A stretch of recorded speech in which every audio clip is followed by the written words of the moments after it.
Wahyu 4 ayat 2 dan 3. Segera aku dikuasai oleh Roh, dan lihatlah, sebuah tahta terdiri di sorga, dan di tahta itu duduk seorang. Dan dia yang duduk di tahta itu nampaknya bagaikan permata yaspis dan permata sardis. Dan suatu pelangi melingkupi tahta itu, gilang gemilang bagaikan zamrud rupanya. Pada masa sulit seperti saat ini, banyak orang berpikir bahwa yang paling mereka butuhkan adalah obat, oksigen, dokter, dan orang-orang yang dapat menolong. Semua itu memang penting. Tetapi sebenarnya yang paling kita butuhkan adalah kepastian bahwa kita berada di tangan yang tepat, yang bukan hanya tahu apa yang harus dilakukan, melainkan juga memiliki semua hal yang kita butuhkan, serta kasih yang sempurna untuk merancangkan dan melakukan yang terbaik.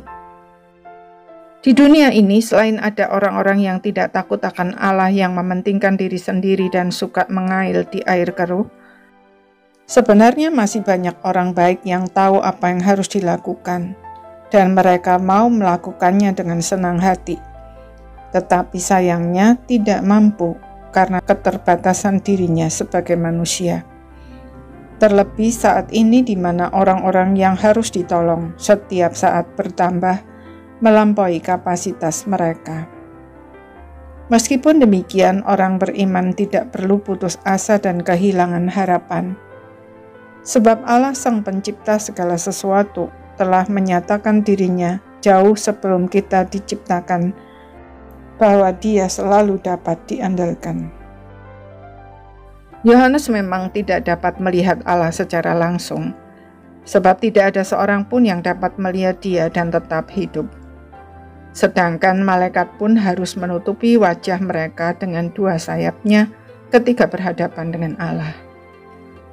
Namun Yohanes melihat kemuliaan Allah yang disimbolkan dengan permata yaspis dan permata sardis, serta pelangi yang gilang gemilang bagaikan zamrud, sebagai simbol pemeliharaan Allah yang tidak pernah putus.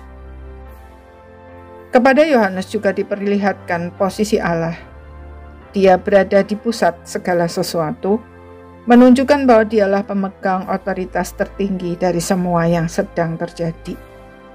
Dengan kata lain, segala sesuatu ada dalam kendali Allah yang Maha Kuasa dan Maha Kasih. Semuanya merupakan bagian dari rancangan agungnya bagi orang-orang percaya. Saat ini mungkin tidak ada seorang pun yang dapat kita andalkan. Bahkan kita harus menghadapi segalanya sendirian.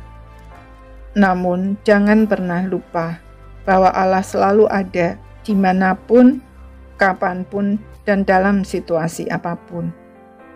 Dia bukan hanya mau menolong kita, melainkan juga sudah merencanakan yang terbaik dan memiliki segala yang diperlukan untuk melaksanakannya.